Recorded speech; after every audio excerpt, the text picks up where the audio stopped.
Ici, on se trouve sur le site du Haras national d'Hennebont, donc 25 hectares en bordure de Blavet. Un site existant depuis 1805, donc un site historique, un site patrimonial, et surtout un site aujourd'hui qui vit grâce à l'entreprise Haras national. Et donc nous sommes l'interface entre le grand public et l'entreprise Haras national. Cet espace se décompose en, disons, 2 temps, ou peut-être même 3 temps d'ailleurs en été. Un premier temps dans l'espace muséographique qui explique l'histoire générale du lieu, l'histoire du cheval dans le monde et l'histoire du cheval en Bretagne. Donc ça, c'est la première partie. La deuxième partie, c'est la visite guidée.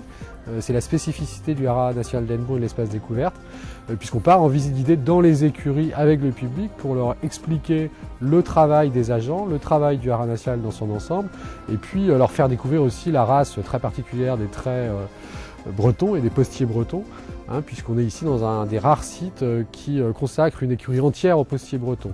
Et puis c'est aussi un certain nombre de métiers à découvrir au sein de ce haras, et durant cette visite guidée, on passera dans la sellerie d'honneur et également dans la cour des métiers, où on découvrira le métier de forgeron, etc., etc.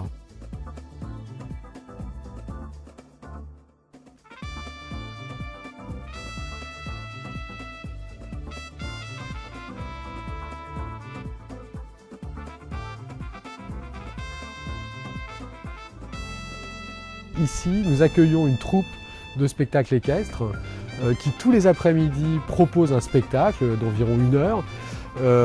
Nous proposons également des tours du parc en calèche, et donc c'est là que les voitures hippomobiles rentrent en jeu.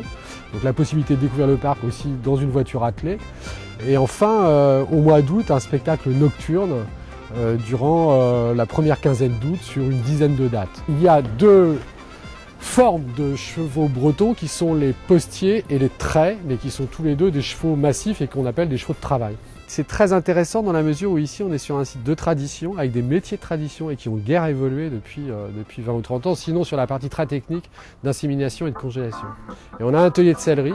Donc cet atelier de sellerie était ouvert jusqu'il y a peu de temps et recevait un agent des haras à temps complet. Les haras ont un petit peu changé leur format et aujourd'hui il a été confié à un privé, mais qui continue à travailler spécifiquement à la demande des haras nationaux ou des cavaliers alentours.